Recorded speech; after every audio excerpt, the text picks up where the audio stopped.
Hello and welcome to Gaming Forever, your one-stop shop for furry and anthro gaming news, reviews and interviews. I'm Slither and today we are going to be discussing Clive N Wrench, a 3D platformer which takes place through several different time periods where you fight the evil Dracus and his army of mutants. This game pays a lot of homage in style and in gameplay to old classic 3D platformers from this kind of golden era, such as Banjo Kazooie and Croc. Today we are joined by Rob West, the head developer on this game, as we discuss old platforming and the games itself. Thank you so much for joining me, Rob. How about you tell us a bit about yourself? Sure, I'm Rob West, lead developer on Clive N Wrench. I've been working on the game for about 6 years now, which seems crazy.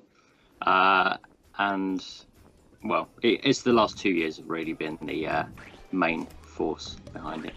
So I noticed around the time that you had started work on Clive N Wrench, you had actually found moderate success on your YouTube channel, Classic Game Junkie, with the series How Did They Do That?, where you look at certain aspects of video games such as Spyro's draw distance and how they managed to work around the limitations of the PS1. Has the way that you analyse games for the series affect the way that you approach the development of Clive N Wrench? Yeah, it definitely has. It's kind of odd. It's almost worked the other way around. During my research and development on Clive N Wrench, I end up finding a lot of information about how other game developers solve problems and challenges I come across. So during that process, I realised that maybe other people would be interested in learning the things that I found out, and apparently that was correct, which is nice. I was about to say, because it seems early on that you decided to make the decision to vlog the whole development from the early alpha to the vast game it currently stands at. Would you recommend this to other indie developers? I don't know. I think it depends on a case-to-case basis. For me, because right from the beginning, I didn't even know if people would be interested in that kind of game anymore. It was a way to test the ground and see who would be interested, if anyone. And as the fan base around it has kind of grown, it's been really important for me to keep people involved who are investing their time into following what I'm doing. So it's become a really invaluable tool to get feedback as well. Did you find that this helped manage expectations on release dates? I think for a long time, because I've been back and forth between when it would be released or I ran a Kickstarter which wasn't very successful, but it allowed me to gauge interest regardless. Well, obviously that had a release date tied to it. It wasn't successful, so I had to push the release date, and so at the moment there isn't one. So I think it might have negatively affected expectations that way, but at the same time it seems to have kept people who have been interested from the start on board, which is good. Yeah, it's nice to be able to bring people on the journey. So from my research I can see that the game was originally titled Clive and the Stones of the Ancient Bunnies, which is a far cry different than the title as it currently stands. What in your opinion has been the biggest difference since starting development? Well, when I started Clive N Wrench in 2011, my mission statement was I want to make a PS1 game, effectively. I want it to look and feel like a PS1 game. As time went on, I realised that I wanted to expand my horizons. I'd never made a game before, so I wanted to see how far I could push it. And around that time, the name change came because Clive and the Stones of the Ancient Bunnies is not exactly, it doesn't roll off the tongue. So changing it to Clive N Wrench and changing the style of the game to this more sort of polished PS2 style all sort of organically came about at the same time. PS1, PS2, kind of golden age of platforming. A lot of them are very memorable, partly in due because of their scores are basically so iconic. If you look at something like Spyro or Crash, they have very memorable scores. How did this inform how you approach scoring, especially considering all the different worlds and making them feel unique but still coherent in the same world? So yeah, Clive N Wrench, the soundtrack is very much inspired by the way that a lot of different platformers handled the music. So I don't score the game, but I do work with Wishwood Studio, who do the music for Clive.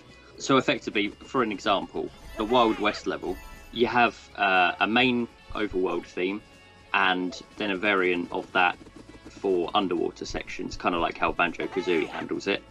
And then you've got other completely separate tracks as well for interiors and for specific level sections. So it allows me to transition between very different feeling sections of the level and have the music transition at the same time. There is a lot of work that goes into making sure that everything's cohesive as well. So specific characters will have their own motifs, little musical phrases that appear in different tracks. So the main villain, for instance, Dr. Dorcas, when you go into an area that's influenced by him, you'll hear this little familiar tune playing throughout the track, regardless of the genre or the time period that you're in. So as you know, this is Gaming Forever, so of course we're going to ask about the fandom specific questions, especially since games like these were responsible for a lot of old school Anthro fans. Did you consider the furry fandom at all during the design process, or do you even know that they were a thing? I don't think I even knew about furry fandom when I started. It was only later in development that I realised that people that were that heavy into anthropomorphic animals existed. So I haven't really took it into account, but I think a lot of you guys would take your love for that sort of thing from the same place that I do. So early cartoons and Disney films and, like you say, early 3D platformers. So I don't think it necessarily informed my choices, but I think the things that we love probably coincide quite a lot. Yeah, I think a lot of our audience has their love from Anthro characters come from a similar place, the kind of old school funny animals as they are often called, Bugs Bunny, what have you. So with Clive N Wrench really taking shape, what's next for yourself and for Dinosaur Bites, your company? It's a difficult one to say because I think, at the moment I hold down a full-time job and I only have weekends and Fridays to work on Clive N Wrench. So I think if in a wonderful dream Clive N Wrench was successful enough that I could do that as a full-time gig, then I would certainly be jumping on board to another project. Whether it was something Clive related or something else, I wouldn't want to say, but I have plenty of ideas. I'll keep my fingers crossed for you then. And unfortunately that's all we have time for today. Thank you so much for joining us, Rob. So is there anywhere that our lovely audience can follow the progress? Yep, you can follow through Facebook, which is facebook.com/CliveGame. Follow me on Twitter, which is twitter.com/ClassicGJ. Or follow the game on its website, which is clivegame.co.uk. Alright then, we'll have to go check that out. So thank you very much, Gaming Forever. This has been Jenny Slither, and stay lovely. Bye!